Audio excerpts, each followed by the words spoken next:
Hello.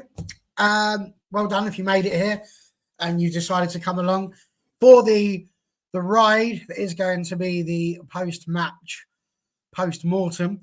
I can't guarantee it's going to be that much fun on here, but we've done our best. We've put ourselves full of jovial characters and Dan. I'll let you decide which one of them is the least jovial. But I'm looking forward. Yeah, absolutely. Pointing to the right one there, Dan. Absolutely. So we are looking forward to seeing what is going to be happening in that particular post-mortem. Obviously, we're going to be talking about the takeover. That's a massive thing and really feeds into 2024, which is like the final part of our discussion. It's kind of a where are we and where do we go now sort of chat. As you can see, we've got an absolute delightful little bench assembled here for us to have our say with. And just below me, we've got Tony, we've not seen for a little while. How you doing, sir? Very good. How about yourself? You good? Good. Yes, it is good to have you back. Obviously, we've got Danny B over there in the right-hand corner. How you doing, sir? Yeah, all good. I've had an hour to calm down, so I'm good. But are you all right? I'm good. Yeah, we always like an hour to just chill out, just to collect our thoughts, because this isn't about reactionary moments. We all have those. People always throw things out on Twitter that they may not necessarily mean 10 minutes later, don't they, Dan? But we, not you, the other Dan, this one. But we shall see what people have got to say. Dan, have you calmed down, sir? No, not even a little bit. Okay, good. So he's still going to be angry. That'll be good. I've calmed down to a degree, but I'm sure I'm going to get riled up again very shortly. And we have Andrew Wall, season ticket holder extraordinaire, in the chat alongside Dave as well, evening to the pair of you and to anybody else who joins on as well. So listen, we're going to kick it off. I did a little TikTok just beforehand, trying to promote the show, trying to promote the channel, trying to promote what had happened. One change. That's all there was from the starting lineup against Aston Villa. Just one change. And you wouldn't believe how one change has changed an entire team effectively. Rasmus Højlund, not very well. Some saying that it was down to food poisoning. Some saying it was just down to the shock of actually scoring in the Premier League. Who knows what it was? But either way, no Rasmus. In comes Anthony. And in comes what is, quite frankly, the worst performance I think I've seen so far this season. Dan, to my right, what do you reckon? How did that lineup read to you when you looked at it? I wasn't surprised by it. Obviously, the injury to Højlund's going to change his plans. The Anthony one's really tough for me because I'm still fuming. He wasn't on his own in terms of performance. I think he's rightly getting shade thrown at him because he was awful. But in the first half, Garnacho and Rashford were equally as bad. Can I reword it? Because at the moment, the world is going mad about Anthony. You know, if you go anywhere on Twitter, he's the worst signing we've ever made. People have forgotten William Prunier. He's like, it's not the worst player we ever had. But still, in his come. Is there another player who was on that bench today who you would have played instead of him? Obviously, there was Ahmad. Obviously, there was Hannibal. And there was Pellistri. Would you have started any of those three above Anthony before the game? Not now that we've watched it and all have absolutely agreed with that. This is going to sound mental, and I don't even know whether he's registered or not, but I would have started Hugo, an actual forward from the youth team who can play centre forward. Rashford was amazing off the left the other day. Garnacho was amazing off the right the other day. So why not give a youth forward a chance if you're going to do that? I can see the lineup was going to be what it was because of injuries and stuff like that. It goes back to what we spoke about on last show where he trusted youth to finish out the game to win it 3-2. And then that trust's now gone again, apparently. So he can trust them to win the game 3-2 against Villa and see it out. But you can't trust Gore or Hannibal to come off the bench today to do something different. I won't get into it yet, but what Ten Hag did in the second half in particular is beyond words. Someone's going to have to explain it to me really, really slowly Because if that is a world-class manager in action, we've got big problems, massive problems. You cannot look at that game and tell me that what was needed was Scott McTominay in a single pivot CDM. It's mental. I had no issues really with the starting lineup, and for me, the front three went back to doing what they've done most of the season. They weren't working for each other. Anthony, again, probably get pelters for this, but Anthony was at least trying to get on the ball. He was being annoying because he was doing his stupid rolly foot thing and kept slowing our attacks down. But Rashford wasn't working for the team. Garnacho wasn't working for the team. In fact, to be fair, nobody was working for the team in the first half. Just Anthony's an easy target, but they was all absolutely awful. Yeah, very good point. We did miss Hoyland's physicality. I think I said the last show as well, I'd be really worried about turnover and counter-attacks and Alanga, and it proved to be the case. Well, absolutely. Andrew is spot on with his point there about the physicality of Hoyland being missed. He is literally the only actual striker we seem to have at this club at the moment. NT mentioned he heard people say that Kobe had a concussion. Not sure if it's true or not. Our understanding is it was tactical. Tenor confirmed it in his presser. He said that it was tactical and he doesn't regret it. And again, that is absolute madness. What am I hearing? Get to it, Dan. We'll get to it. Let's start slow. Build this up to a crescendo, just like you do in the music business. Danny B, you were tweeting vociferously, that's the word I'm after, throughout the match. But, I mean, I don't know about you. I looked at that team and thought, all right, yes, there's Anthony in there, but like Dan says, kind of to be expected. So, as far as we were concerned there before the match, did you still have hope and optimism? To be honest, I thought when I seen the lineup, I'm with Dan. I wasn't surprised that he's got to keep picking Anthony because he spent so much money on him. And he's his guy, isn't he? He's going to have to keep backing him. He can't take him out and put him on the bench and taking him out the firing line. He spent 90 million on him. He's going to have to play him. So I didn't have any issues with it. But I posted after about 3-4 minutes. I think Forrest won the ball high up and won a corner. And I was like, I can already see where this game's going. Like I called it, I said it'd be like the West Ham game. The only thing I got wrong all game was that we'd score, and it was only because it was a gift.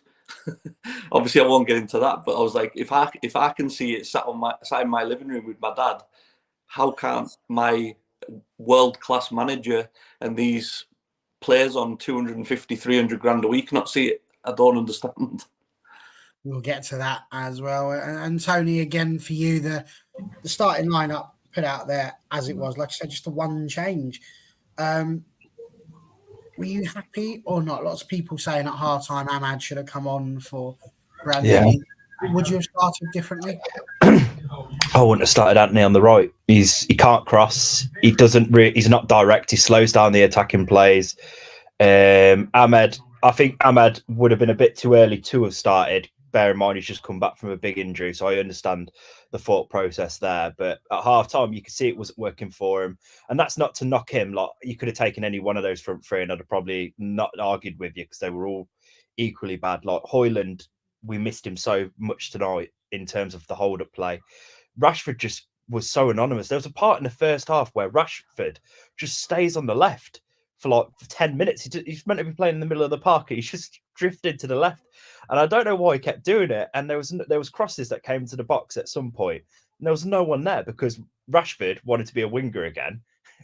And I was just there like, if this isn't the perfect analogy of our season, a complete mess, I don't know what else is. But it was the lineup I expected, bar Hoyland not starting. I would have started Kobe and Ericsson, to be fair, after Wednesday. But, we move. We do indeed. Lots to talk about where we could finish. Box saying we could be 13th this season, to which Dave throws out quite nicely. They deserve to get relegated after their performances. I'm not sure that's how the league table works. The league table has us in 7th, which means as it stands, there are at least 12 other sides that deserve to be relegated more than us. But then Connor flies in with, we were so close to a crucial point, which would have taken us closer to the big 40-point mark, which is, funnier than it should be.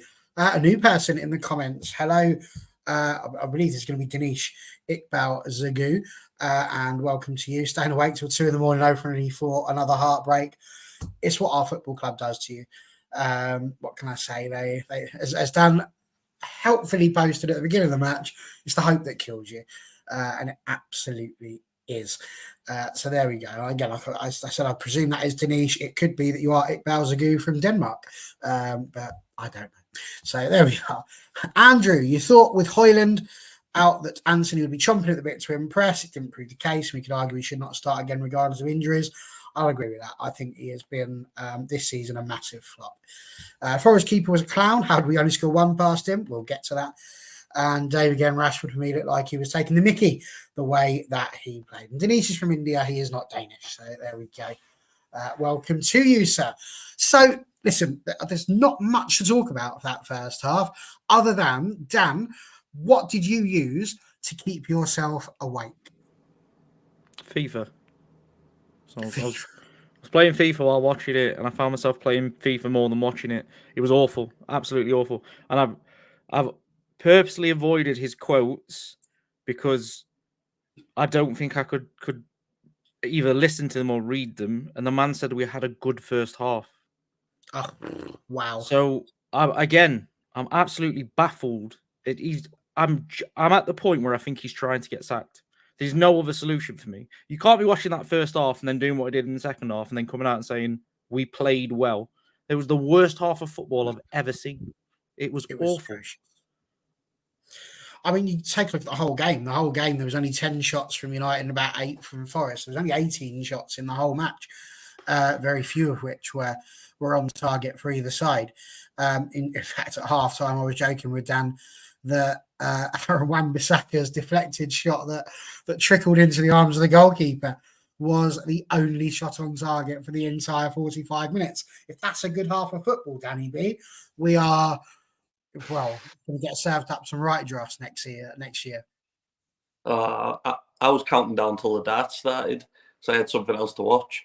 I was like, how long till the darts starts? That first half, I know we say there wasn't many shots in the game, but even when we were getting shots off and that, there were panic shots, and like you could tell they would get to the edge of the box, and then you'd have Ante doing his little, whatever he does, his little tap dancing thing on the edge of the box, and then passes backwards, and then we give the ball away, and it was just so repetitive. And Forest weren't much better, but like I said earlier, you could just see where it was going, you could see where it was heading. And the manager obviously couldn't see it for some reason.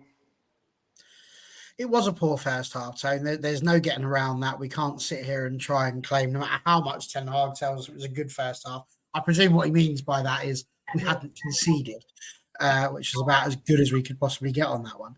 Onana made the grand total in this game of 0 saves. So it's not like he had anything to do, and it was definitely more to the profligacy of Forest than for anything else. But we do have to take a moment to look at that first half and say it was atrocious. And everybody was looking for changes. Where did you feel like the issues were? Because post-match, we've looked at different ratings. Dan did his, I responded to his with mine. And it was just genuinely poor. Anthony was poor down the right. Rashford wasn't doing too much up front. Barely had any touches. In fact, his goal was his first touch in the box, and that took till 78 minutes. So that says just about everything we need to about playing up front.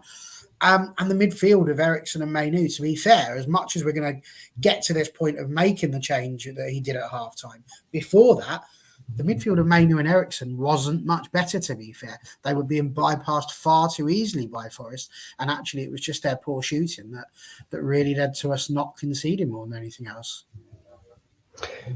Yeah, it was just a really poor half of football. Like, there was no urgency from United. It didn't look like a game where they wanted to take the game by the horns. It just seemed like a game where they were just being passers by. Like, Forest were instigating quite a lot in that first half, whereas everything that we felt we were doing almost felt like it was a bit forced. Like, there was no real passages of play. in the middle of the park, it was really slow and methodical. There wasn't much flow to the game. Forest made it difficult for us, don't get us wrong, but it didn't feel like a game where we were playing a really good side. It felt like two really bad teams playing each other, and we were worse than the other team in both halves. I thought Forest were better first half as well, to be fair, as well as the second. Yeah, fair point. I was just putting out there that boxers, if the opposition gets shot on target, it usually goes in. And I want want to to see the stats about that. 46 goals is how many goals Onana has conceded. And when you consider, as Dan loves to tell me, he's kept 6 clean sheets this season, that means that's 46 goals in what, 20 games? That's mental for a Manchester United goalkeeper and defence, because it's not just him to have conceded so many. Dan, we're going to get to that half-time change. Everybody's had a go at it. We want a goal. Why would you not want the top goal scorer for Manchester United, the available top goal scorer for Manchester United, put into that team? Because that's not his position. It's not where he scored his goals. Scott McTominay hasn't scored his goals by playing single pivot CDM. He scored his goals by being shoved up the pitch and Fernandes being sacrificed so he can be in those positions, coming off the bench, etc. Well, I'm absolutely baffled that he's watched that first half, and someone's made a point about Mainu, which I'll come to in a second. And he's gone, yeah, we need McTominay. McTominay and CDM is going to change this game for the better. And then not only that, we watch this for... That's brilliant. We watched it for... Pause it because Dan B's dad has just popped into the chat, which is lovely to see. So that's brilliant. So we could actually watch. We watched it for 35 minutes, and we've luckily got back into the game because their goalkeeper is absolutely crap at passing the ball. And that is the biggest Christmas New Year gift we could have been given today. And he's still sat there and watched an empty midfield and gone, yep, that's fucking brilliant, that is. That's the future of Manchester United. A completely empty midfield. And at this point, Donny van der Beek's on the bench for absolutely no reason because he's agreed to go to, is it Eintracht Frankfurt? So he's off. That's been agreed. He's going to go. So why is he even on the bench? Why have we not got Van der Beek, McTominay or Gore? They were really your three that were in that position. Me personally, Gore I would have been taken more off appropriate. Gore 100% would have been more appropriate. But again, he's not CDM. He's more of a ball carrying midfield. He's better on the ball, I would say. And my issue is Forest away with the counter-attack. And I said it on last week's show. And bearing in mind, I'm just a random bloke. I'm not a football expert. I said, you don't play a single pivot against Forest. It's suicide because they attack with pace quickly. So there's the second. I'll talk about the second goal. McTominay goes to help the left back, which is the wrong thing to do, but it's the right thing to do because he's got to double up. So one of the centre backs should come out. If you've got a double pivot, you don't have that fucking problem because McTominay goes over and your other blokes there or should be there. I'm baffled. We obviously haven't got a CDM that's capable of playing there on their own and running the game. So by default, you go to 2. Liverpool play with 2. Man City play with 2. Arsenal play with 2. Why are we playing with 1? And it's not like I'll go back to the start of the game. We looked like we was trying to be in control, like he likes. We're passing it slowly. We're going backwards. By the way, which is why Anthony's at the club, because Ten Hag wants the ball slowing down and he wants it recycling. And he doesn't want to break quickly. He wants to keep possession, keep control. It doesn't work. The best performances under Ten Hag have come when we've won the ball high or in midfield and we've countered quickly. That is literally the times we've played the best football. You've mentioned about McTominay not being the single pivot, but every lineup that I've ever seen has always had that double pivot behind, and it's always Eriksen that's in that other position. So why is it that, and pun coming up, why is it that Eriksen is getting away scot-free? Well, he's not. It's a single pivot. So when you're watching the game, you can see how the midfield empties out, and that is not Eriksen just going AWOL. That is tactically what he's being told to do. So he's been told to press high, leave McTominay on his own, and basically help with the attack. Eriksen's not got the legs to be going backwards and forwards constantly. He was gassed at 61 minutes, and I don't know whether he finished the game. I think he did somehow, and it's absolutely baffling. So there was a point where they switched it. Fernandes and Eriksen dropped deep, and I think it went when he went to 2-1, and McTominay went up top. And it's just baffling to me. That's what should have happened at half time, not when we was 2-1 down. That's probably what should have happened when it was 1-1. But it's like he waits and he waits. If that's how he's seen the game, then I don't think there's not much of a future for him at the club. My issue again is you look at the starting 11 from today, and the season's done. Let's be honest. The Premier League season is finished. It's highly unlikely we're going to get relegated, and it's highly unlikely we're going to get in the top 4 now. Like, even before today, it was going to be a struggle. Someone put earlier about, will we finish above Brighton, Spurs, etc.? I don't think for a second we're going to. So why are these players playing anymore? Why is he not going? Do you know what? I wanted Scott McTominay gone, so I'll give Dangor a chance in midfield. I wanted whoever gone. Like, Johnny Evans is not the future of Manchester United. So why has he not played the young lad that's played the last 2 games? Why is he reverted back to square pegs, round holes with players that aren't the future of the club? He's got the perfect opportunity to just go, right, we're going to give these players a chance. Hell or high result, we don't care. These are players getting a chance because this is the future of the club. It's a plan. This is what Chelsea are doing, and I keep saying it. Chelsea will see the benefits of what Pochettino is doing now in a season or 2, and everyone will be like, oh, have they turned this around? And it's because he had a plan from day one, and he stuck to it, and playing the youth players, waiting for Nkunku to come back, playing Madueke, and all these players, and he's gone, yep, this is what we're doing. No matter the result, no matter anything, we're not going to bring in players and keep playing them when they're not the future of the club. We're just going to trust them now. We're not going to get relegated. It will bear benefits in a season or 2.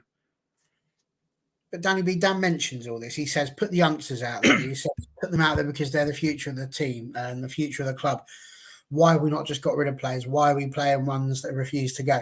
The simple fact is we are doing that to a degree. Sancho has been sat in purgatory now for how long? Since he didn't respond. And that's a ridiculous amount of money that's just sat on the bench. Donny van de Beek sat on the bench. He's not had any chances really this season. None since Ten Hag has taken over. And to be fair, has been atrocious when he has been given a chance. Obviously, Fernandes and Williams both out on loan at the moment. Tom Heaton unlikely to play anytime soon. India still not given a chance in between the sticks, even though he is probably going to be our number 1 whilst Onana goes off to the AFCON. But are we not also in a situation where just throwing the kids out there is going to be a really tricky one to do? We can't just put the kids out there and not have these other players that are seasoned veterans. They may not be brilliant, but we do have to face the reality that technically they are the best players that we currently have at the moment. Until they go, it's unlikely you're just going to throw out Dangor and Miner as your centre midfielders. Throw Ahmad out there at right midfield. I mean, I'm all for it. I'd love to see it. But surely that's what Ten Hag's thinking. He can't do that because this is literally his job on the line. Yeah, I think for me, it's probably the wrong environment to just throw them all in. I think bringing them in maybe one by one, like bringing Manu in, letting him have a few games. And what worries me is we've got Wigan coming up in the Cup, and I can see him throwing all the kids in and throwing Bayindir in goal and watch Wigan beat us in the Cup, you know, and then everyone will be like, oh, well, the kids are rubbish as well. And it's trying to get that balance of integrating the kids as well. But for me, these players, a lot of them are bluffers. They're not good enough. Let them play. Let them show themselves up for how bad they actually are. But then that's the problem we have when we try and get rid of them, that no one wants them. I mean, we did NT mention. Let's try and mute myself, and it didn't work. We are in a position, as NT says, where we ended the game Tony, against Villa with 8. It was 8 academy players on the pitch, although Johnny Evans does include as one of those, which doesn't really feel right considering he's about 900 years old and went away and came back again. But technically, it is true. And it absolutely is the case. It absolutely is the case that we've done that.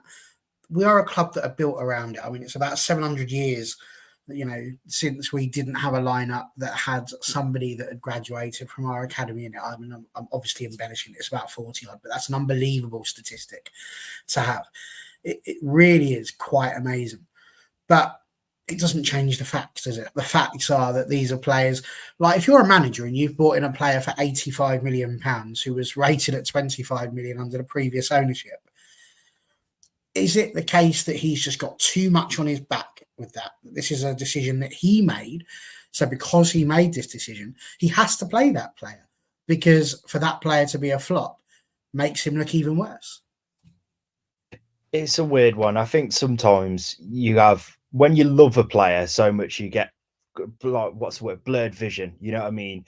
There's certain things you'll let by, and there's certain things that they will know how quickly. Because when Ten Hag came in, there was a style he was meant to implement. I've not really seen it in a lot of games, to be fair. It's well, definitely this season.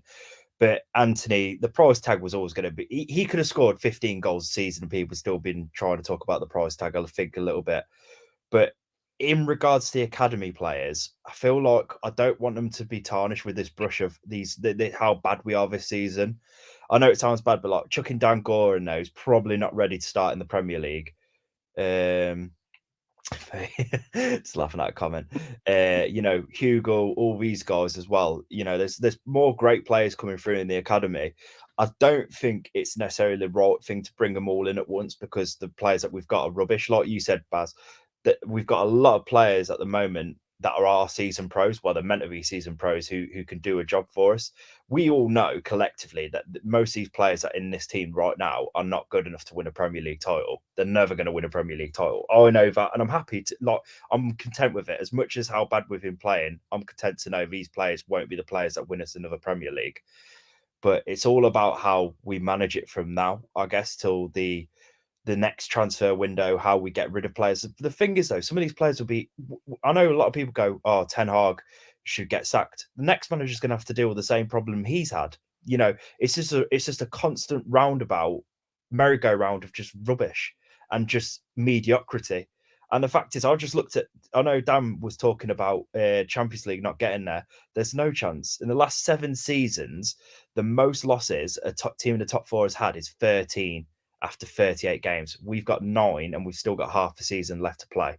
There's no chance. There's more chance of me having breakfast on the moon with Dua Lipa tomorrow morning than us qualifying for the top 4. We're just not good enough. I want a selfie of that. Yeah. That's the sort of exclusive we need here on North United. Yeah. Post show. Dan, we're going to get into these goals because, again, social media has the ability to wind me up. It does it religiously. So it's ironic. I've decided to spend a lot of my free time doing stuff that requires me to be around social media. But Scott McTominay, the minute he got on, was, if we lost that game, was always going to be the scapegoat. Dan said it. Danny B in the corner. This is on the manager if this goes wrong. All of that sort of thing. It was always going to be the case. Scott McTominay does let his runner go. The first goal and the second goal, he does let a runner go. But you said something that gave me just a little bit of faith in the world, which is that when you play the single pivot and McTominay moves out, the defence have got to do more.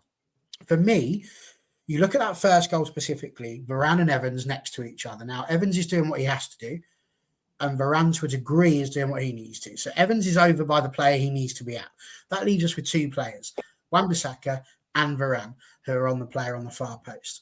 That doesn't need to be like that. That's where they need to have had that switched on thinking. There's nobody behind Wan-Bissaka, nobody else to worry about. The thing is, it's so reactionary.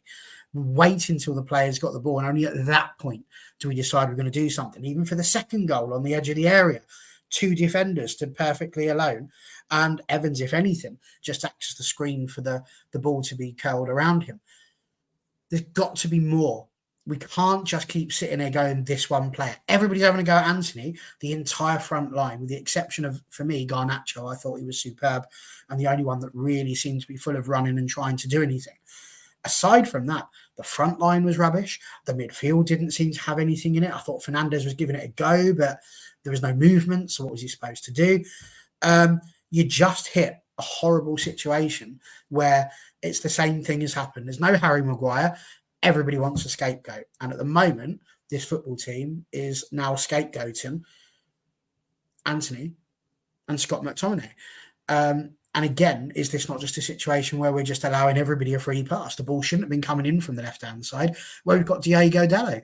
Sergio Reguilon sat there on the bench, an actual left-back, as opposed to this makeshift numpty who we keep putting out on the left-back situation, even though he's not really good enough to do it.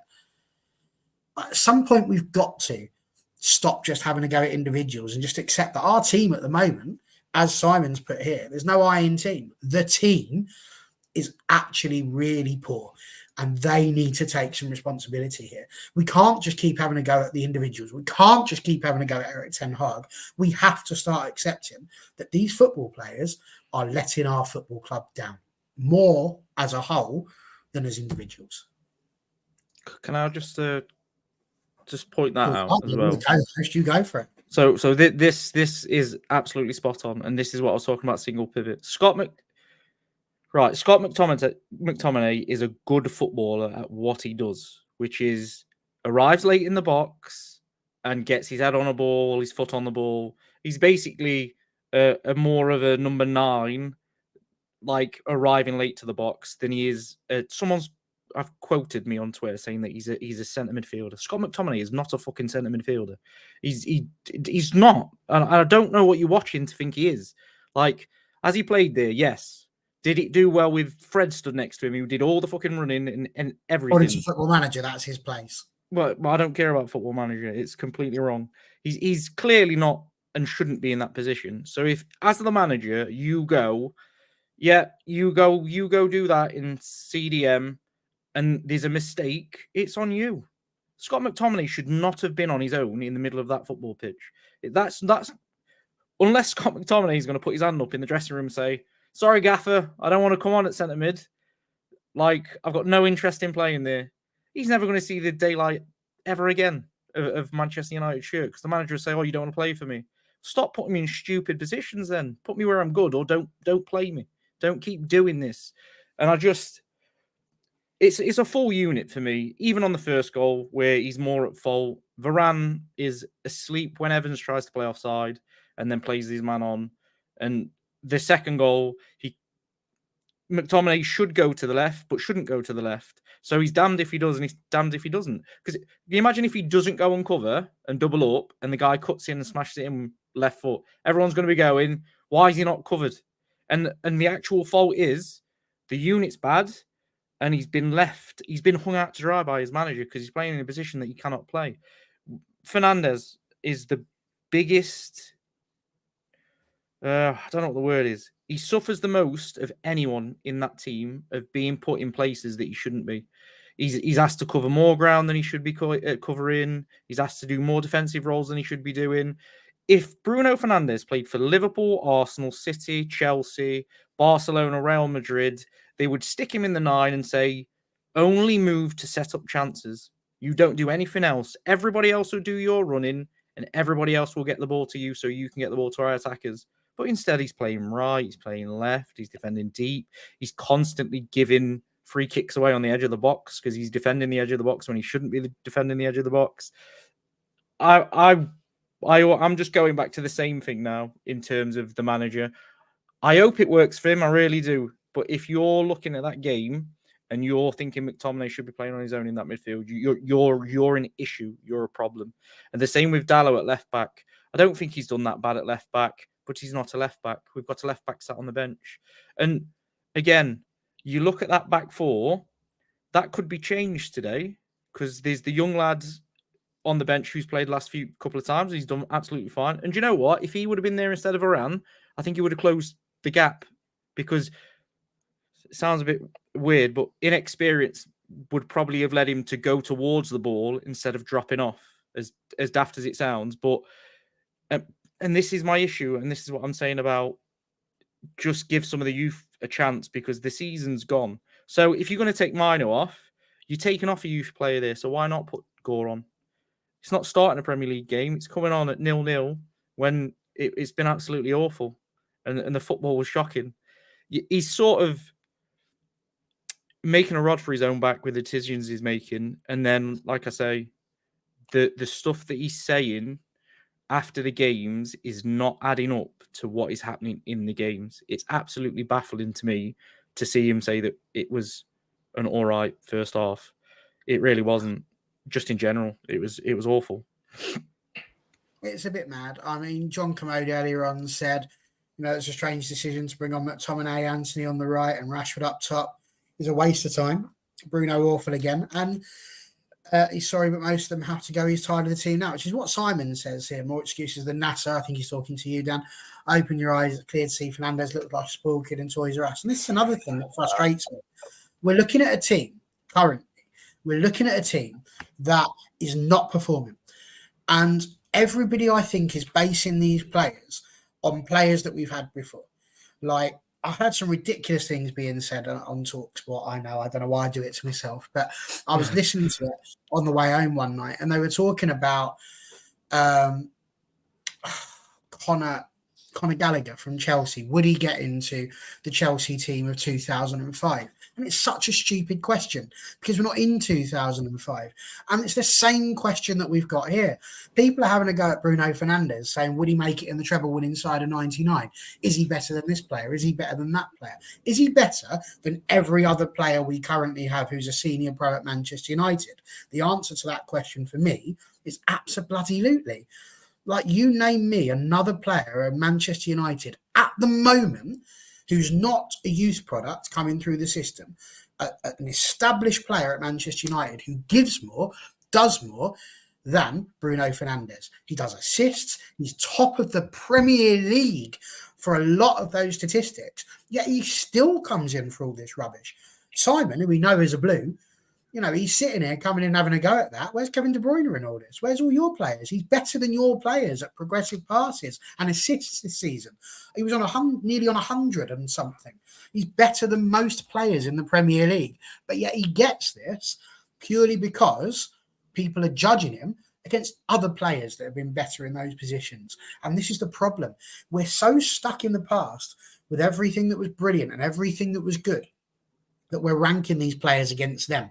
And what we're not doing is ranking these players against the other people. Who are you going to pick, Fernandes or Mason Mount? Fernandes. Who are you going to pick, Fernandes or Scott McTominay? Fernandes. Like, it's a ridiculous conversation, and you can't change that until another person is brought in. Bruno Fernandes, as well, might I just add, is the only player that any other team in the world's top 10 would come and say, we'll take you from Manchester United currently. They would sorry, Luke Shaw. they would genuinely take no other player. They wouldn't come and take Rashford from us. They wouldn't come and take Casemiro. They wouldn't take, maybe Garnacho would be a future signing for one of them. But Fernandes is the only one that people would probably go, you know what? He'd come to our team and do the business. When you're still top of all these stats and assists and goals and chance created at Manchester United currently, you've got to be a good player. You've got to be. You can't be a bad player. I completely agree. I mean, Dave's coming here as well, giving it that at least Toys R Us knew when to stop trading, not like Bruno, not knowing when to stop. And then throws in 2 matches this season have been our best without Bruno. That means nothing. In the Carabao Cup against Palace's third team, doesn't really, that game's Exactly. no Liverpool and Palace and Liverpool, we was absolutely shit. We just grinded a result out. We was awful. 100%. The Liverpool game was more about Liverpool being so bad than us being 36 shots on target from here, there, and everywhere. Don't forget, we didn't turn up to play according to Klopp and Van Dijk. We were just there. We effectively parked the bus. Was that because we didn't have a Fernandes? So we felt like we didn't have the opportunity to try and get forward. I don't know. My point is, it's not about saying that Bruno Fernandes is the Messiah who's going to give us the Cantona-esque sort of thing. But people forget so quickly.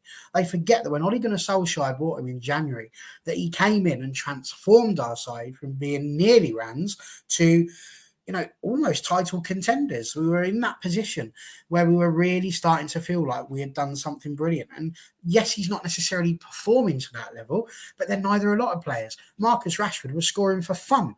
And now, he's getting one shot off, which has only been gifted to him by a goalkeeper and an 18-year-old. So I just think there's so much wrong with the way we are facing our blame. And when you consider how much we're having to go at the likes of the Glazers, we're going to get to the takeover in a minute.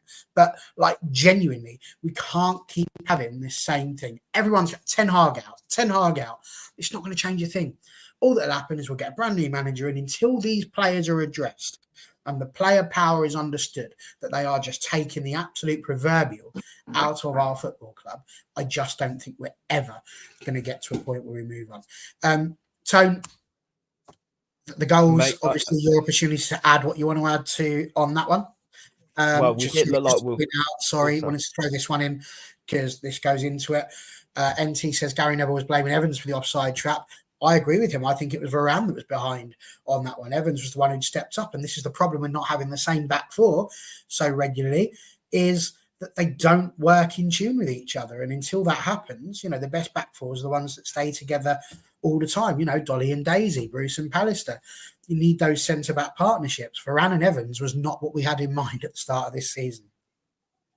No, 100%. I don't want to sound like Newcastle fans and say, look, the injuries have been costing us, but they have this season, a large part of it. I'd take away 4 of those losses based on injuries alone. I think the more and more I think about it, we've not had a same centre-back pairing for more than 2 games this season. And it's really cost us in frailties and just little things like that. Like I said to you guys before we started today, we weren't going to score today unless we were gifted an absolute clanger. And we were gifted a clanger.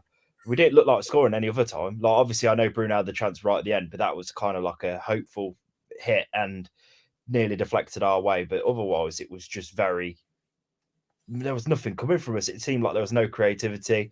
I've never seen a team with so many wingers who cannot cross a football. It actually bewilders me how many times I have to say this. No one crosses. Anthony is meant to have this brilliant foot. I mean, he's one-footed, but what a foot it is. Is it left? Yeah, it's left-footed, isn't he? And I don't even know what foot he is anymore.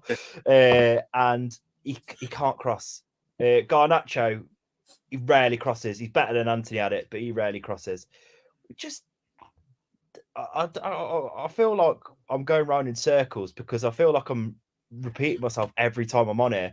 But it feels like nothing's being addressed in training. I don't know what they do in training. I'd love to watch a training session to see what they're doing. They don't look like a side that train together, do they? They look like it's some sort of lockdown thing where they're all just training at home and then turn up for a match. It just feels like a team where there's no Bruno for whatever you could say. He's petulant at times. You could say he can be a bit of I know I'll quote it, a rat, whatever they want to call him, but at least you can tell he's trying every single game to do something. He's going into spaces. A player needs closing down, he'll do it even if he's in the middle of the park. He did it earlier. He was covering up for Garnacho. He doesn't need to do that. I know people saying he should be told not to do that, but ultimately he wants to win that badly. If we had 11 Bruno Fernandez's on the pitch, we would not be in this situation right now. If they had the same amount of passion and desire for wanting to win a game of football than he does, because some of those players look defeated. Like Christian Eriksen looked defeated after 80 minutes. He looked like the game was, as soon as the second goal went in, I knew it was done because the players didn't have it in them to come back from it. And I know a lot of people go, "Oh, it's Man United, they'll do it." But this is a Man United team in name only, not by the way they play, not by the way they act, not by the desire. Fernandez nearly did. Like that shot, if that was not deflected into the hands of that rubbish goalie, that was going right in at the far back. Oh, I believe so. That was the only one. Don't get me wrong. In general, but what we're trying to say is, you are right. Any team, if you ask any top 10 team in the world who they'd take for that team, it'd be Bruno Fernandes. In my opinion, in your guys' opinion, it's not us just like licking his ass because we want to. Like, you know what I mean? I wish it was Marcus Rashford because he's an English lad and he's a local boy and all that stuff. But ultimately, he is the only player that seems to give us effort every single game. And he looks like he gives a damn about the club and wants to do it. You don't think so, Dan? No, I'm just hearing what John said. He said didn't show much passion. He wasn't complaining to the referee today. He made I don't think he was. If anything, he should have been on the referee's case a lot more today, because I think Andy mentioned it earlier. Some of the decisions, in particular, were shit. And we need play. Awful. We need more. My brother said something to me the other week. He said, every time I watch Man United, you always seem to surround the ref. You must watch a completely different team, because we don't do it. We seem to get booked a lot easier than other clubs. Like Dallo got booked today. And this one was huge. That one today was a joke. Gibbs White had 4 challenges. And 2 of them were bad. Against Evans, another 2. The last one he might have got the ball for, and he got booked for one of those challenges, which is fine. He then gets up and blatantly is shouting at the referee. Now, when Dallo did that, he got a yellow followed by a yellow, and that was just 2 complaints. It wasn't according to the FA. Gibbs White was booked for the second challenge because it's reckless, I think it falls under. So he wasn't even booked for dissent. He was booked for the tackle. No. How has he not possibly been booked for dissent? And then Dallo is literally stood at the referee saying, like, he's kicked him, he's then gone in on him, and then he gets a booking. This is like a misconception with Bruno for me, and this comes from people like Gary Neville, because he has a whinge and people make loads of it in the media. He's Mardy. But I tell you who was Mardy: Jordan Henderson, Robertson, Salah does it. Saka did it yesterday. It's absolutely everywhere, but it's just not pointed out as much. We need more players like we used to have Ashley Young and Wayne Rooney, and they would both be in and around the referee absolutely constantly. And we're naive. I say it all the time when English teams play in Europe. We become naive in Europe for some reason, and we let the foreign players fall over and roll around and get around the referee, and we don't do it. It's like we've got stage fright, and that's the only way you can get far in Europe is join them. And we just need more people to do that in terms of the complaining. It's if Bruno Fernandes was English, they'd call it passion. It's because he's a foreign. Yeah, it's because a foreign Man United captain. They all call him a rat and all that stuff. And I'm there like, I'd rather have 11 Bruno Fernandes on the pitch than 11 Antonys. You know what I mean? Like, you could argue our biggest complainer was Roy Keane, and I don't see anybody really slagging him off for the way that he used to behave. So I don't know. Maybe football's moved on. Danny B, you got anything you want to add on the potential red card before we move it on?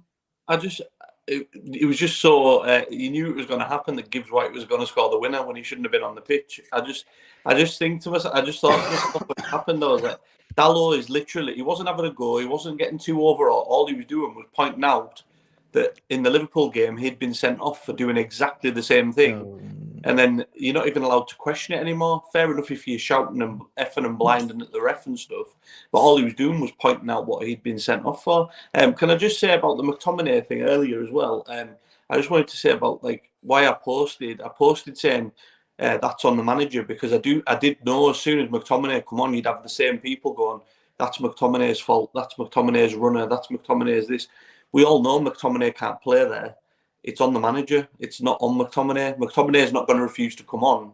He loves the club and he wants to play. You know, it's not on him. It's on the manager. Well, can I have a question? I want to ask a question because I've seen some. It's like revisionism is the word from last season. When did we play good football last season? Because I've missed that. I've genuinely missed that. We won a trophy, but when did we play good football? We didn't play expansive football. We didn't play. I think we played all right against Barca. The Barca games were really good. The Newcastle final, we were quite good in that, to be fair to us. We were really good. What I'm saying is Ten Hag's come in, and my question is simply, who has improved as a footballer since he came to the club? Because there's nobody. Oh, nobody. Onana was a good goalkeeper, and now he's atrocious. Anthony had the confidence to try doing that round the world thing, and that's been battered out of him entirely. But even if you look at Rashford, frightened to do anything. So people will point to Rashford scored 30 goals last season or whatever it is. When it was Rashford, thou shalt not be named, and Martial, we scored over 100 goals on Darley. So there's no improvement there because Rashford was doing the business under Solskjaer. And when I say to you, how many players did Solskjaer bring up to be better? There's an absolute bag full of lists. Yeah, so what is Ten Hag doing to improve these players? And this is where it comes back. I don't want Ten Hag to fail, but if he's constantly picking players and it's not working, and then he's not doing anything to change that, irrelevant of injuries, there's only him that can take the blame. So he's not improving players, and he's playing players in the wrong position. And then he's coming out and saying, "Oh, it's tactical. Yeah, I don't regret it." You should regret it. You should be saying, "You know what? I got that wrong. It isn't on the players. I got that wrong." And then he's done another quote tonight saying about Dave Brailsford being at the game. Well, he could see that we had to change our striker. Right? Man City ain't got Haaland. They've not had him for the last 3 games, and they've not had the best player in Kevin De Bruyne for most of the season. Where are they in the Premier League? 3rd? 2nd, I think. 3rd. They're 3rd. They're behind Villa because Villa won today. Oh, Villa, yeah. They're missing, 2 of the best players on the planet, one of them for a good 6 months. Are their tactics changed? Have they stopped creating chances? Have they stopped playing the football the way they play football? I'm not buying it. If he's such a good manager, you can still get a tune out of average players or players that maybe aren't good enough. He's not getting a tune out of the players. The first 2 months after World Cup. Yeah, we did. To be fair to it, we did. I can't ever remember. I'll go back and I'll have a look. But I cannot remember any football from last season that was better than I saw under Solskjaer. I thought the Manchester derby was quite good. The 2-1 win. I thought that was a really good game. We played quite well that game. I thought we played well second half. He's played. He's definitely played well in moments, but it's not consistent. I've not sat there and gone, "This is brilliant. This is a properly classed manager." He's still the first manager to get the quickest to get to 50 wins. So as much as you're saying he doesn't play good football, it's obviously must have been reasonably effective for the start of his career to get to 50 wins quicker than any other manager. Either that or all the other managers have been took. Which is it? But it's not by a distance, is it? Doesn't need to be by a distance. He's done it. He's done it. But this is what I'm saying. So again, it comes back to the. I don't want to keep going back to Solskjaer, but it comes back to what Solskjaer said about winning a trophy and breaking a record. It can paper over cracks. Like that, we all knew that the Villa second half was papering over a crack. It wasn't a turning point. Even Fernandez said after the game, it's not a turning point. It's not another.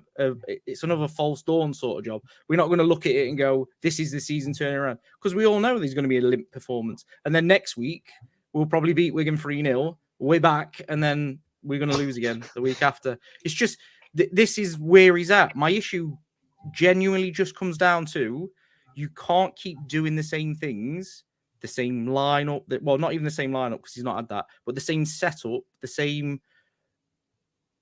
way of playing, and it not be good enough, and you just leave it. You can't stand there as Man United manager and say, "Oh, I had to change my striker. My striker scored 1 goal this season. That's why we lost. That's why we put in an inept performance because we didn't have Højlund who scored 1 goal in 15 games."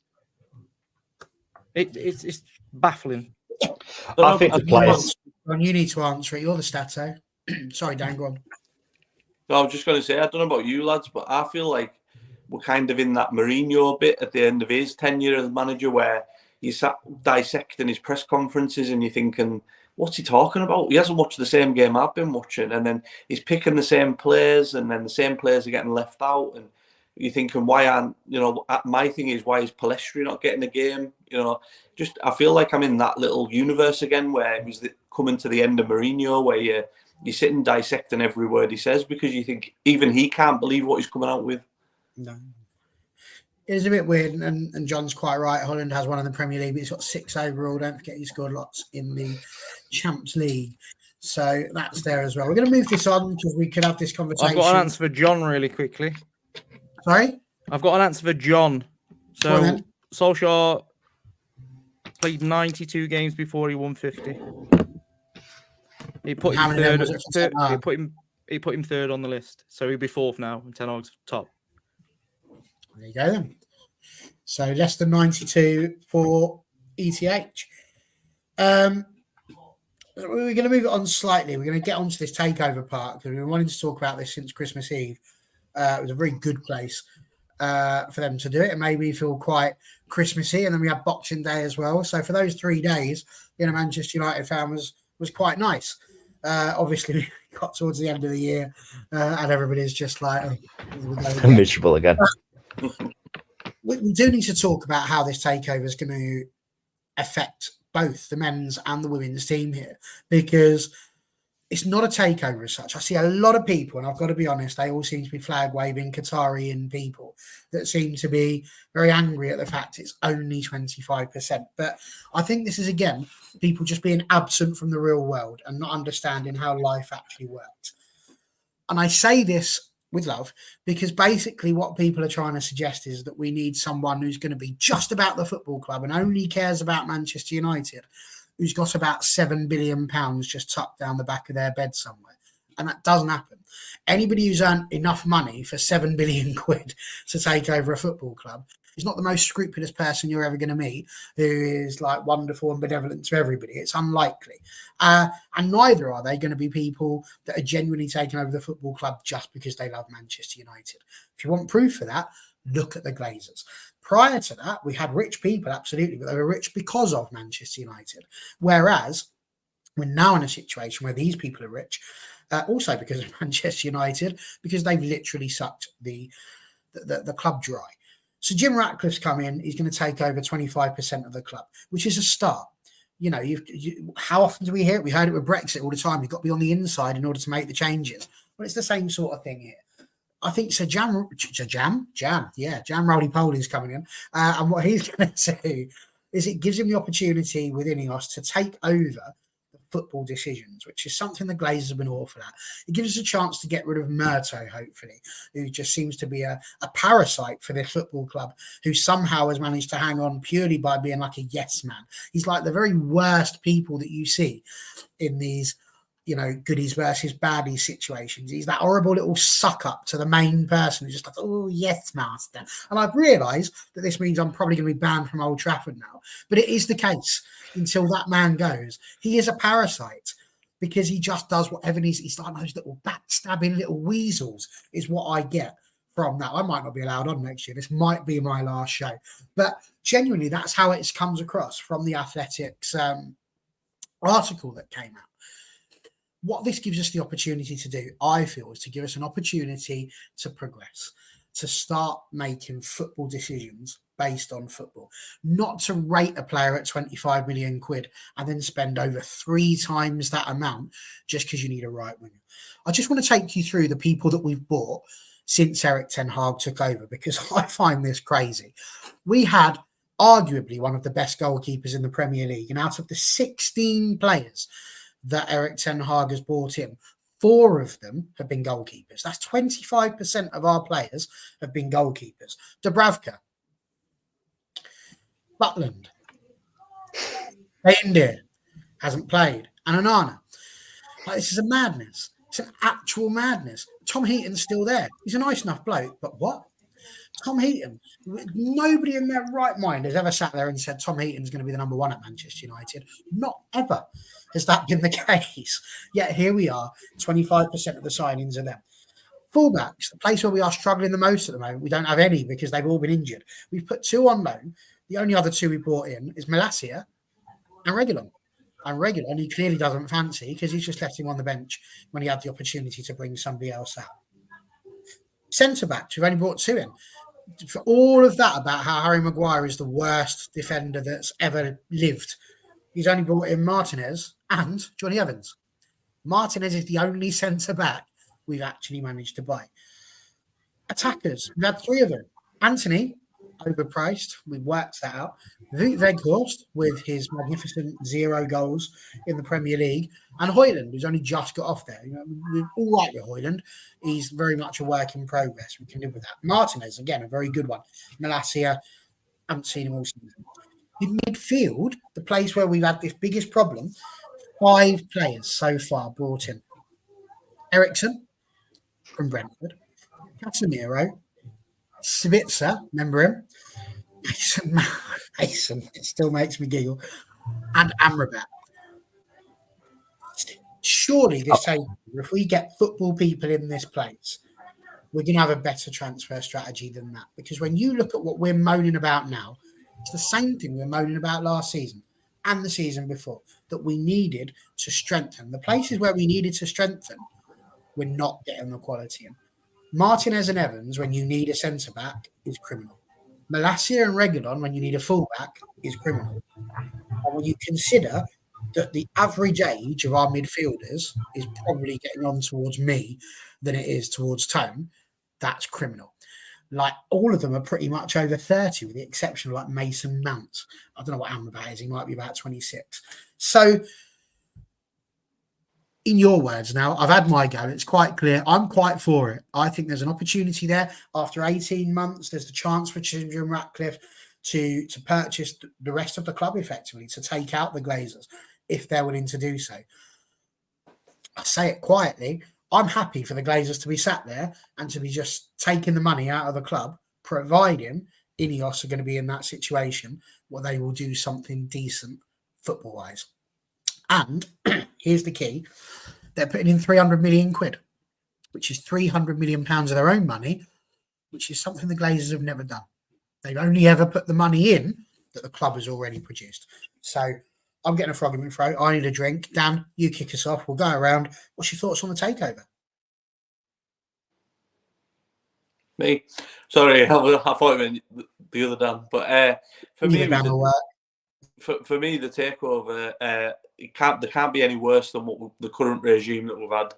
Like you said there, Barry, that like the last 10 years of failed signings are still bothering us now, and we're complaining about performances this season, and it's all down to the poor recruitment that we've had over the last decade all over. You know, players on ridiculous wages that we can't ship out, people that we bring in that we pay over the odds for that aren't good enough. And it's like the certain signings, like I'll go with a recent one that I just can't get my head around, and Mason Mount. I just didn't get why we signed him. Like, I'd have rather had a number 8 signing, or like you can tell it's not football people in charge of the transfers. I don't know if it's because he's English or they wanted to boost the profile, or because he's a good-looking lad, he can go on a poster or something. I don't know what the thought process was, but for me, you can tell it's not a football signing. There's something more to it, and there's been numerous ones over the years. But me, I'm with you, Barry. I'm all over it. I think it can only be good, and hopefully it leads to something more. But at the moment, I think as long as we've got football people in charge of the football side, it's a winner for me. And you might as well go next on this one. How are you feeling about it all? Oh, I'm buzzing. I think I think people need to realise like it's a marathon, not a sprint. In this sort of situation, obviously, Sir Jim's coming here with a plan. He's a local lad, and I know people have their tinted goggles on when it comes to Qatar, and you know they were blinded by the 2 billion instant investment, which you don't know was going to happen. There's so many things that are hyperferbial in that respect. And I think with INEOS coming in and the people that have been touted to come in, I could see a structure coming into the club where it's there like, look, these are the players we're going to bring in now. You know, Pep Guardiola has nothing to do with the signings at Man City for the most part. He gets the people above him to go, this is the profile of the player I want. They scout, they pick out the player who's the best option in every metric. I don't think Ten Hag's had that once at United. I think Ten Hag's basically gone, these are the players I want, get them at all costs. Anthony, if it was footballing people at the top, they'd have probably got him with a £50 million bid max. And if they said no to that, they'd have backed out and found an alternative at a better price. That would have happened with footballing people in charge. But there's so many things that go into that change now with this. Like, you know, I'd like to see a structure, just something where we go, look, this is what's going to happen this season, this summer. This is going to happen in winter. Like United always go every season. Have you noticed how we never buy in winter? Other clubs buy in winter. Why can't we start buying in winter if we need a player? If we need a desperate for a right back or a centre back, buy one. Ultimately, the pros outweigh the cons, and all these things are ultimately we're a football club, not a business. We're a football club first, in my opinion. But I get it's a business second as well, just as importantly. But I'm looking forward to seeing who. The thing is, I don't want a manager to get sacked, and I don't want to say Ten Hag will get sacked, but it's looking more likely he's not going to be the manager next season. I'm interested to see what their approach is, because I know there's been a lot of mention of managers like Graham Potter, a lot of talk about, it'll be interesting to see who they feel is the best person to take United into this new chapter. I'm not sure Harry Potter would sort this out. But No. Oh, and selling players as well. You know what? It's got to get to a point where if you can't sell these players who aren't good enough to play for Man United, get them out of the contracts, make them free agents. We're so scared of letting players go because we're scared of getting a return on investment on them. Ultimately, see, I don't think it's just that. It's the money. You don't think so? You've got to pay them. And if you've got to pay them, that's a lot of money in one chunk. Like if you were to end the contracts, where are those 5 players that I just wrote down? If you were to end the contracts with Sancho, Van der Beek, for example, Anthony, if you do that, that's a lot of money in one go, and that's been spread out over a number of years for their contract. I think that's the big problem. If you do that, you can't afford to sign any new players. So then your only option is to do what Dan was suggesting, which is to put the youth out there until you've earned a few quid, or you need owners that are going to put the money in to cover that sort of thing. But then equally, for me, I mean, I don't know what you're about to say, Dan, but it's so frustrating that we're buying players that we can't sell. So going back to what you said about players that are getting better, we're taking players that we're paying the world for and nobody wants them because of the wages partially, but also because are they even as good as we're suggesting? What is your thoughts, Dan? I think this is why I'm so comfortable with just playing youth players, to be honest, because I don't think people understand the mess that the club is in from top to bottom, and in terms of we destroy our own assets. So as much as you don't want Sancho at the, not you in particular, but people in general don't want Sancho at the club because of the way he's acted, we have completely destroyed that asset of being able to sell him and get rid of him because of his wages. And it's something I raised before we even signed him. Why are we paying that much money for an unproven player? And people called me crazy, or he's done it and blah, blah, blah. You put in a young lad that's done nothing, absolutely nothing in football on 375k a week. And then how are you supposed to motivate him? He's made it. He's got to Manchester United on 375k a week. He's made it. It's done. And there needs to be this reversal of the club need to basically start saying to players, this club hasn't made it. So we don't do well in the Champions League. We haven't fought for titles. So why have we increased the contracts of Rashford, De Gea? Why is Onana on so much money? Why are we bringing players in to Manchester United as if we have made it as a football team? We are a top 8 team. That is where we are at. So why are we paying the players as if we're a top team? We shouldn't be. Because we can. But we shouldn't be. And that's the thing. failure. Yeah. And then I totally agree we shouldn't be, but we're doing it because we can. Yeah. Because the fact we're a top 8 side, how do you get anyone to come to your football club that you think is going to be good unless you go, well, all right, we'll give you a bit more than you would be expected to get. We've got to pay you like a top 4 player because there's no decent transfer policy. We're not actually, you disagree. You disagree.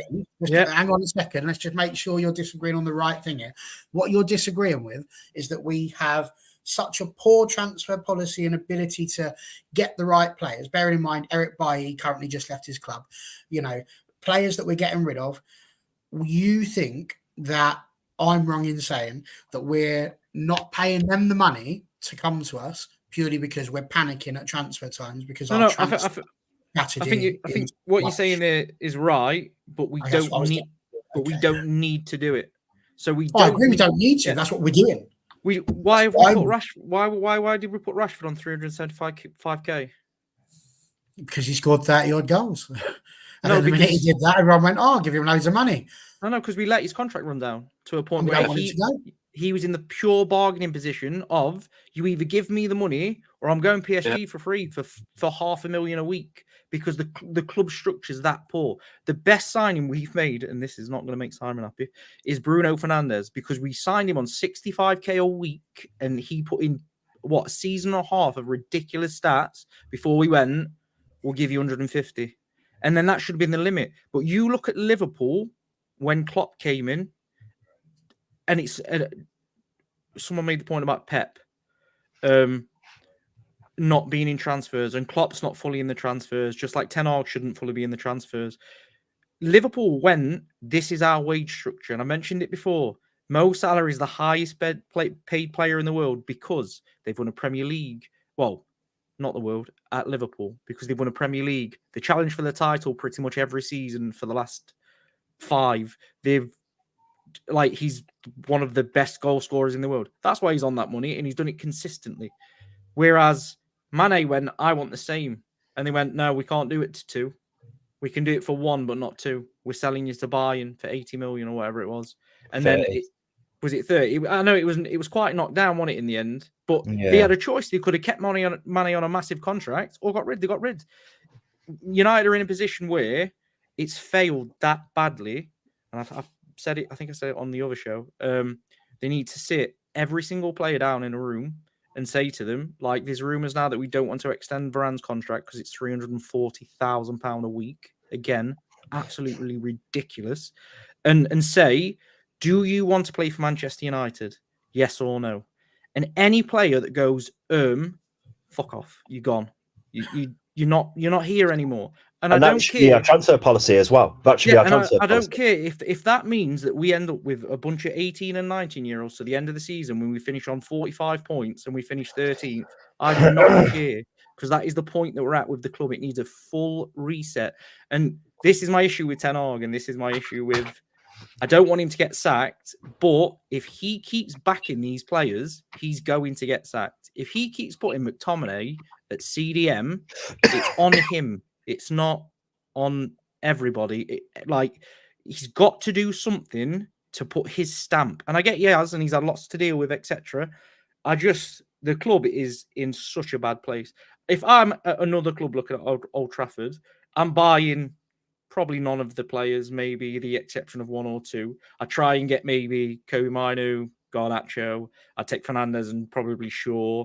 But the players that we want to sell, let's be honest, we sold Garner to Everton for pittance, 6 million, after he had a really good season at Forest in the Championship. And was it Wolves sold Morgan Gibbs-White for like 46 million off the same good season in the Championship? How have we only managed to get 6 million for a player that would get in this team, by the way? And the same with Alanga. We've as a fan base, we've gone, oh, he's crap, he's failed at United, he's rubbish, and he's gone to Forest. And honestly, he's doing well. Today, I saw that he'd won the most duels, he covered the most distance, he got the most interceptions, and he got an assist. And we kill for a player playing like that. It baffles me when you look at I think we've got the highest wage budget in the league, and that says it all. The thing that baffles me about it is this: people are having a go. This is, I guess, why I get frustrated. So people saying giving Rashford the Stellar new contract was madness. He's fallen off a cliff since he signed it. To me, the question is: this is why? Why are people falling off a cliff? If you are a footballer and your good performances have just earned you a new contract, this is where the contracts need to be more performance-driven, more incentive-driven, rather than just a flat rate. So Rashford should have been being told, you want 375 grand a week? Brilliant. Right, well, you're on 200 grand a week at the minute. We're going to keep it at 200. Maybe a bit of inflation, make it 220. You know, we're not skinflints. But the rest of that needs to be built up in performance bonuses. You know, you need to be scoring goals for a start. So you score 30 goals again next season, we'll give you 10 million quid, which would be all of those things. We give you these things as a result of you continuing to perform the way that you're performing. If any one of us went into work, got a pay rise because we were doing something good, and then we started doing worse than we did before we got the pay rise, it wouldn't be long until we got sacked, because that's just how the world works. Now, I accept that you can't play football consistently for the entirety of a season and for a career. You know, the question being asked here, which player actually puts in a consistent shift? Yeah, it's hard to do that. Plus, you could potentially be marked out of games. There's other tactics. There's other things involved other than just how the players perform. But is this something, Danny B, that the takeover people need to really put their heads onto? It's got to be set. Arsenal have done it, as we've said before. They've set up they've had it since Wenger was around. The people are getting paid more than the gaffer for a start. That's like mental. he needs to be the one who's being paid the most money at that football club. No player should ever be paid more than the manager, because the minute that happens, there's already a balance. How do you report to somebody who's getting paid less than you? That's a madness. I know. For me, the whole structure's all wrong. Dan's absolutely nailed it there with the transfer business. We are so bad at getting rid of players. That's why we sell players like Garner, Iqbal, and people like that for like a pittance of money. The one transfer that struck me, I think it was in the summer just gone, Aston Villa sold Cameron Archer, who hadn't kicked a ball for Aston Villa in the Premier League, for 20 million to Sheffield United. And you're like, if that was us trying to sell somebody that hadn't kicked a ball for us, they'd be selling them for 500k or something. It's just, everything's wrong. And I think this is where I kind of feel for Ten Hag a little bit, because he's kind of went to players that he trusts. Like, you look at the players he signed, especially the ones permanently, like Anthony, Martinez, even Amrabat. I think he played with him in Holland. If I'm wrong, but I'm sure he played for him in Holland somewhere. He's gone to players that he trusts, and that tells me that there's no system put in place. There's no structure. He's just picking players that he knows he can trust, and they're letting him down.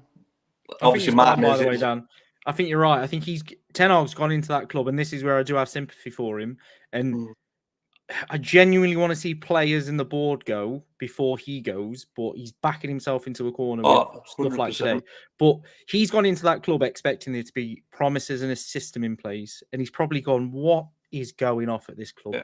How am I able to go to the board and say, I want Anthony? The previous people who identified Haaland, Caicedo, Rice, to name loads of players, valued Anthony at 25 million, and we went and signed him for 90. Bear in mind, we could have had Cody Gakpo for something like 21.7, and we turned it down because it was even though he wanted to come and all the. He must be absolutely baffled at what is happening at the club, and this is why I've come up with a conspiracy that he wants to get sacked. He must he must not believe what he's walked into. But then equally, you look at the players we've sold. We haven't actually sold anybody for any decent money. We've talked got about a couple of buyout clauses.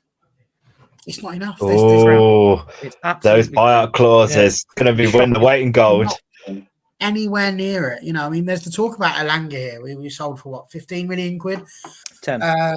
And NT saying here, I'll take Elanga over Anthony all week. He isn't the level required at United, and he proved that for funds before we sold him. That's like taking Susan Ball over Shrek.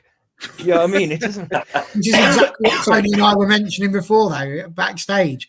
He was saying Elanga is better than Anthony, but as I said, he's not the level. He's not the level that's going to take United forward. And he would.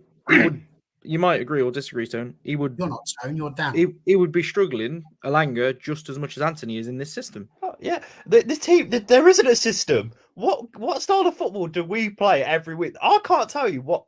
We don't play possession-based football. We don't press. We don't counter-attack anymore. I don't know actually what we do.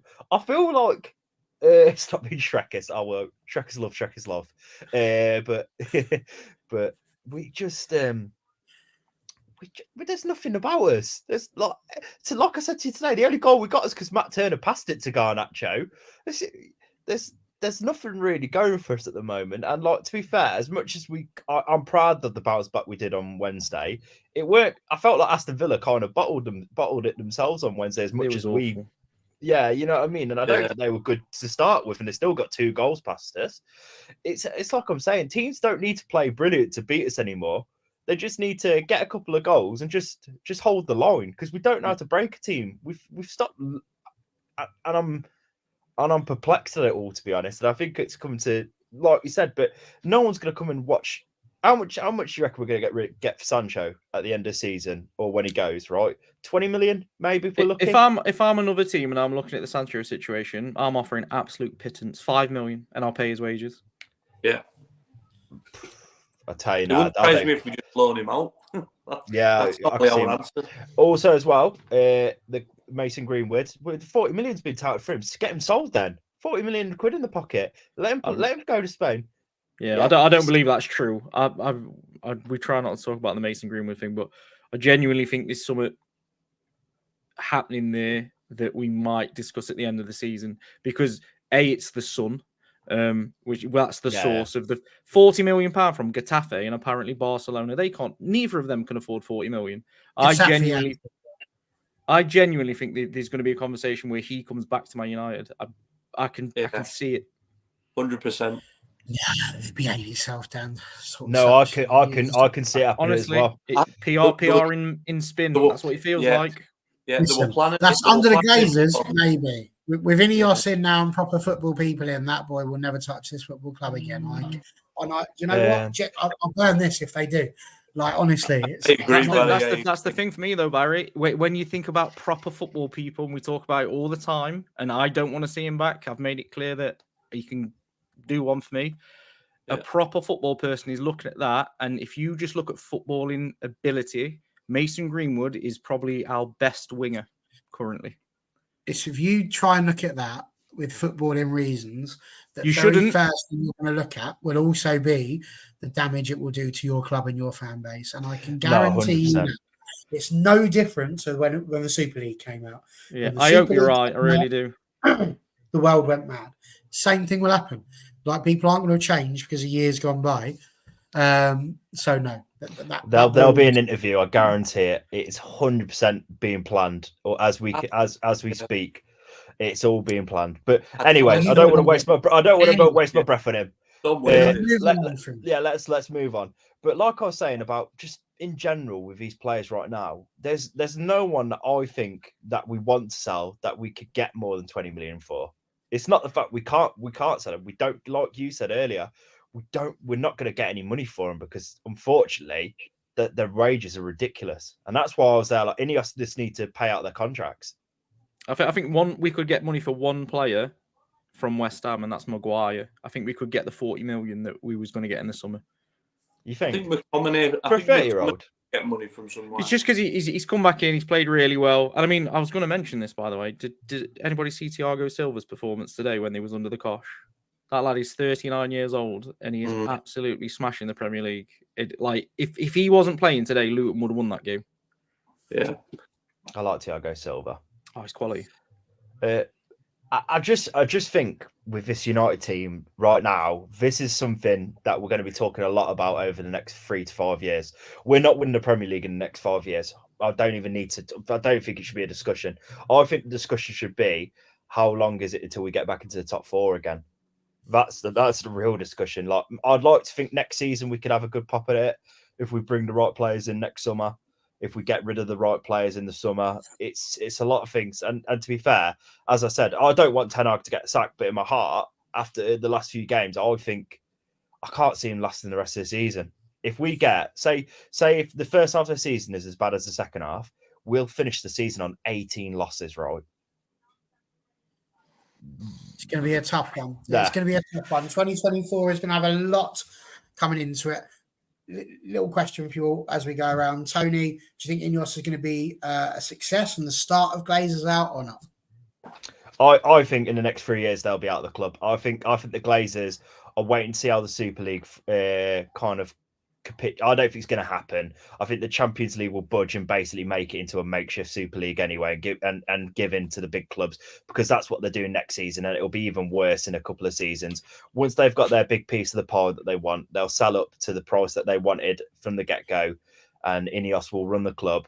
I don't think it will be an instant success. I don't think it will be, but I think it will be a lot more of a retained structure. We have an identity, we have a philosophy, and we have a style of how the club's operated. And I think that's something that's been needed for a long, long time.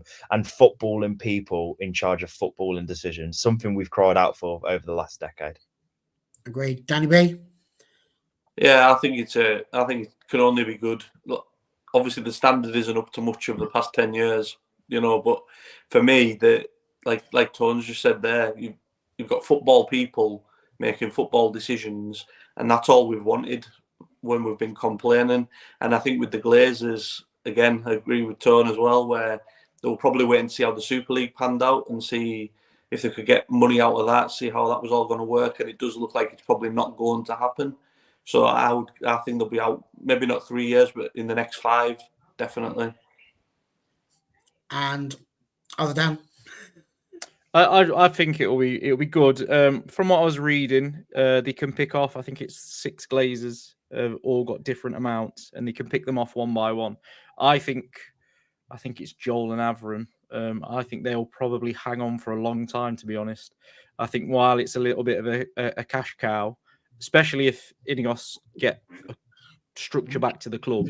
But I'm with you, Barry, and I'll say it quietly. The Glazers have never not give enough money for transfers and wages. They've let the background rot completely. But if you take them away from the football club as basically just owners, and we can get football people in, they can stay in the background as long as they want. As long as they're not making any decisions within the club. I don't give it. Take your dividends because you've put money in. Well, you bought the club or whatever. I don't care. Just disappear into the background and let's never hear from. If one of them stay, never want to hear or see them unless we win a Champions League and then they show up to. Do you know what I mean? Just get out the club completely. I just think INEOS it is massive. The job they've got to do is absolutely massive. The annoyance is it's huge, but it's very simple to do if they want to do it. It's just whether they're going to have time to do it. I hope that they back whatever manager's there. I hope they back and him over the players, and then we have a proper system in place. Until we get that, we're going to be a top 8 team. We're going to be a win one week, lose the next, struggle. It's just the way it's going to be. Absolutely that. Well, as you all may be aware, and I'll turn around a couple of times because the darts are on at the moment, and Luke Littler is absolutely walloping Raymond van Barneveld at the minute. And it could very well be over in just a matter of seconds because Littler is not needing a huge amount to get out. So we'll just keep our eye on that. But the reason why I mention that is because we've got somebody in the background who had to decide whether or not to watch the darts or give some time to one of his channels. Thankfully, he chose the latter. But Van Barneveld didn't get it. 128 to check out. If this happens, we can have him for a bit longer. If not, then he's going to be very distracted. But the boss is back. 120. Oh my goodness. It's all going on. So shall I bring him in? Shall I not? Oh, yes, I will, because Van Barney did it. So we'll bring him in. There he is. It's the gaffer. We'll put you in the middle, gaffer, so you can be surrounded by everybody. How are you, sir? Oh, I mean, the football doesn't help these days, does it? That's great. No. But anyway, we brought the gaffer in because it's the end of the year. Pretty much, we've got a day to go. 2023 is over, and what a year it has been for us here at All for United. It's been a tricky one ever since the takeover of our own. Wasn't quite INEOS, but it was Connor in, so that was as close as we got to INEOS. Anyway, he took over, and before long, we ended up being in a situation where the men's channel basically had to start afresh, and that's exactly what we have done. Dan obviously has joined in as a co-host. We've had plenty of people come in and join us as well. And it's been a pleasure, like it genuinely has. We have really enjoyed everything that we have done here at All for United. And there's been some great ones. 45 shows from myself, which I've really enjoyed. 129 across All for United as a whole brand. Dan himself has managed 40.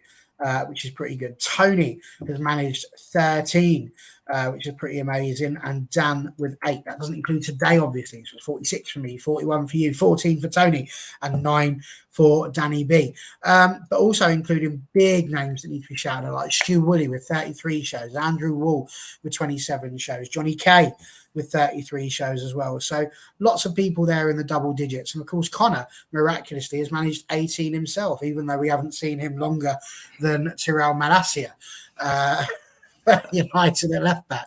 So there's just some statistics we wanted to throw out. Like I say, 83 live shows, which isn't massive.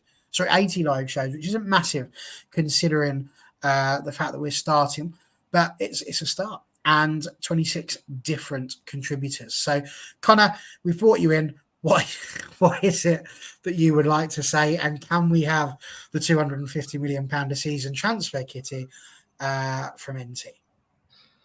If someone else wants to set up a fund me and transfer that across, by all means, they're welcome to do that. I've not even got £250 right now, let alone 250 million. I think that's going to be a bit of a struggle. No, as you just said there, obviously there's a lot of people that have contributed over the course of this year. I think this channel alone, I think it's 26 different contributors this year. I don't think it's been any secret. Obviously, I'm not, anything that this channel has achieved this year, it's not really down to myself. It's these two either side of me. I'm quite glad you put me in the middle so I can point either side, because Barry and Dan have fully taken this channel on and made it their own. Obviously, put their own spin on it and run it from the day to day. I'm just kind of there, just in the background. I come on if needed, but for the most part, it is fully these two. So they deserve a shout. Their own. Dan does a lot of work as well behind the scenes, certainly earlier in the year with the graphics. He's even got one behind him that I like. That's like a little green screen he's got behind him that he's made there as well, which we come into the women's channel soon, because I have I've stolen that template off him and going to be making a women's one as well, so that'll be coming over there as well. And Barry, I obviously didn't shout him out fully yesterday on the women's channel, but because he wasn't on the show. But yeah, as he just said that, how many shows have we done overall? 129. That is crazy. It's almost a show every couple of days across the year. So yeah, obviously this channel and the women's channel does not run without these two. Obviously Barry in particular on the women's channel as well. And also, like I said, with Dan and Tony as well, I'm glad that you're close to double digits, because great contributors to have on, as well as everyone in the chat. I'm glad to see some names from the women's channel moving across as well in the chat as well, which is nice. So yeah, I think it's been a great year. Obviously next year it'll be even better and bigger. This year, like you said, I think it's been more about just stabilising, obviously, because the start of the year with the takeover and everything else from All for United and then everything else, kind of in between, it was a rocky year from United men's side, obviously over the summer in particular. But what's that? Sorry, I didn't read that. What did I say then? So my phone just that's terrible. It's quite long now, isn't it? I need to it needs to be trimmed down a little bit. So no, yeah, I think it's been a brilliant year. Like I said, it's been a tough one at times, but no, it's a lot of work running a fan channel. There's a reason a lot of people don't consistently do it. They do it for a little bit and then stop. There's a reason there's not loads that consistently do it day in, day out, because it's a hell of a lot of work. So no, yeah, I'm really happy with the channel. I always watch you guys as well back on the thing as well.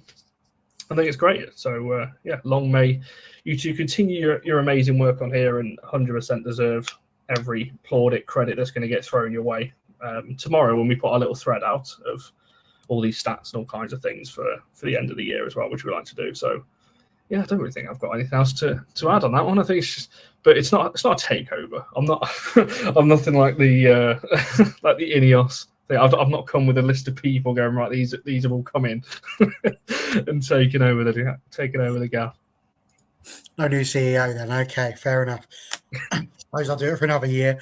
But yeah, listen, I'd echo exactly what's been said there. Dan went from just being a regular contributor to joining a lot more, getting involved, and again, like generally the channel just wouldn't run without Dan being there in the background as well. He's done bits on TikTok, bits on Twitter, always there to run things over with, and even when it's been tricky, whether he's been well or whether he hasn't, he's always been at the other end of the phone, whilst also working full time, which people do forget here. This isn't our job.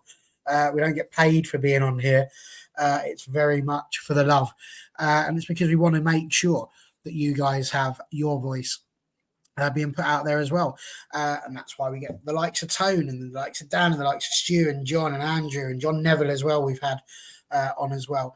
People that love the club and people that want their opportunity to be able to get their points across. And it's a big thank you from me to everybody who's watched over the course of the last 12 months as well, because it's for you guys that we're doing this. I mean, it's all very well and good that we can be sat here shouting into a void, but if nobody's listening, it's a bit pointless, really. We could have just done this over WhatsApp Live. So, yeah, it's easily enough done. But Dan, over there, Danny Field, anything you want to add and throw in as we reach the end of 2023? Yeah, I feel like we need to get Dan and Tone signed up to regular contracts. Get them on a little bit more. Especially with Tone's love for Luke Shaw. It's magical. I want to go take it to Nando's for Valentine's Day. That is literally one of my favourite things from this last year. Tone's take on Luke Shaw. I couldn't believe it, but I couldn't argue with it either. So it was fantastic. No. But yeah, no, I've really enjoyed it. It's a great channel. What I like about it is everyone's You can have difference of opinion, you can have heated debates, but everyone's 99% of the time respectful, and we all have decent opinions. To be fair, even if they do differ, we back it up with common sense and logic, not just. I mean, we see some other channels, I won't name them, but they just, it's pure clickbait and it's just too much. I prefer these sensible debates where we can have a difference of opinion, and even City fans can come in and share difference of opinion, and it just works, doesn't it? So now I'm really happy. It's been quite a good distraction from working. I'll still maintain perhaps my favourite moment of the whole year was when we had the Harry Maguire antagonist come in and saying how terribly he played in the Europa League final. I never down to turn around and go, "What did he play?" That was good. That was good. Yeah. Honestly, the finest moment of TV I think I've watched. I think John Commodon is the drinking incident we had as well. That's right up there with one of the moments for the year. The misunderstanding was fantastic. That was good TV. Absolutely. And indeed, even just the quiz that we had at the end of the show earlier on this week on Thursday, some great fun. There's been really good times had by all, and it really has been a good thing to have as many of you on as we have. And the idea is we want more than 26 contributors next year. We're hoping to get into triple figures for live shows next year. That's the hope. We desperately want to make sure that we are delivering the content that you guys want to see. We're on TikTok now. There's going to be things on there as well. You can follow us on Twitter. You can follow us on Instagram. We're just about everywhere. And it's all about, as Dan just said, you guys having a place to come and put your opinions across sensibly. It's not just about the reactionary nonsense that we see on Twitter. We're all going to have that. We all have our moments. We all shout and swear at the telly. But actually putting those opinions across in a really decent way. And it's the best way that we can do it. Show of the year where we won the League Cup and I came on after a bit of drink. Yeah, that's most weeks, isn't it, to be fair, John? I'm joking. He's not an alcoholic. Let's not go down that route. Tone, Danny B, anything you'd like to add? And Danny B, don't forget to do your regular shout out. I know it's been a pleasure. Honestly, I love speaking to you guys. I think this channel has such a uniqueness to it that I don't think many YouTube channels have, in a sense of like, this is just feels like guys down the pub having a great chat about Man United without the faff, and we're not trying to be characters. We are just human beings, normal people talking about football, talking about what we love. And I think that transcends so much that other things that you see on YouTube. And I think for me, that's why I love being a part of it whenever I can. And you know, I've made so many good friends from this, so it's great, to be fair. Yeah, I just echo what Tone said there. Thanks for letting me be on here, guys. I'm absolutely loving it. It's always been something I wanted to do, but I never really knew how to like kind of go about doing it and stuff. And as soon as you asked me to do it, I've enjoyed every time I've been on, and it's always a good way to get. I think it's always a good way to get it out your system as well. And we discuss it, we get it off our chest, but we discuss it in like a structured way, and you know, like Dan says, we can disagree, but it's fine to disagree because we back it up with evidence and we back it up with, you know, things like that. And honestly, I just love every second of it. So thanks, lads. Well, it's been a pleasure to have both of you on, and I'm sure that certainly work schedules allowing, we will have more and more and more of you on, but especially more and more of you two, because you are great fun to have on as well. Danny B, didn't shout out your other little podcast. I was going to say, shout out your podcast and your TikTok as well, because it's brilliant. I forgot about this. Yeah, I've got a podcast, Be the Best Version of Yourself. It's on Spotify. It talks about my dealings with gambling addiction, my epilepsy struggles, mental health struggles, just general mental health awareness. My main message is just to have more communication, more awareness, more understanding around all these sensitive subjects that I don't think get talked about enough. I recently joined TikTok as well, which is basically me just putting a face to the voice that's on the podcast, and just sharing the same, you know, message out there. Some great things on there as well, though I do have to take umbrage with the fact that you've made Shawn Michaels your best WWE wrestler of all time, which clearly should have been Bret Hart. This is outrageous. Who was it, Danby? Who's your favourite WWE wrestler? Well, I always preferred The Rock when I was younger. Oh no, As I got older, Kurt Angle. no, it was Shawn Michaels. When I look back, like in the ring and stuff, it had to be Shawn Michaels. I've touched Kurt Angle's hand. Have you? Break my heart, I'll tell you that. But yeah, there we go. Superb. Well, there we are. That is literally where we are at. We're going to let Connor go back and watch the darts, whereas Van Barneveld just won another leg. Another leg set. It's finished. It's just finished. Oh, Littler's won? Yeah. Oh, well, we can stay for another half hour then. My friends. Oh, there you go. Littler's through. Sorry if that's you. Is he winning it? Is he winning the whole thing? I don't think so. Well, Brendan Dolan's just beat Gary Anderson, and I'm sure that's the quarterfinal. Now he plays Brendan Dolan, so you've got to fancy him to beat Brendan Dolan. Well, you would have fancied Gary Anderson to have beaten Dolan. So this Well, is it. I'm going Price, yeah. I'm going Price, but he beat both of them. Madness. Anywho, we are going to call that because it's 10:15 and, you know, some of us need our beauty sleep, don't we, Connor? So we're going to can't let this good without it. So we're going to nip off and get it. Well done, Dan, as well, for completing a full show, considering you re-caught man flu again. It's not been a good December for Dan in that respect. But it's been a pleasure. Thank you so much for everything you've done in 2023. It's been an absolute delight. We are looking forward to seeing you again in 2024 when it will be bigger, better, and still all about Manchester United. But hopefully 25% more enjoyable. We'll see you then.